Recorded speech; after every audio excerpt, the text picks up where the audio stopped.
Kulats, ang asawa ko po ay nagluluto ng isda.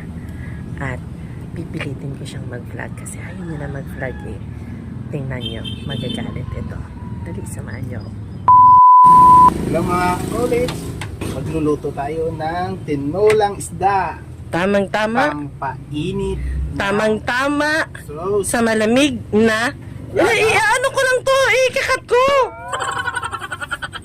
Tamang-tama sa malamig na panahon. Hello mga college, magluluto tayo ng tinulang isda. Tama sa malamig na panahon. Oh yeah. Pampainit na rin ang katawan. Ito, tinulang isda. May Easy to di cook. kasama yun. Laman kay kwenta dada. Uy!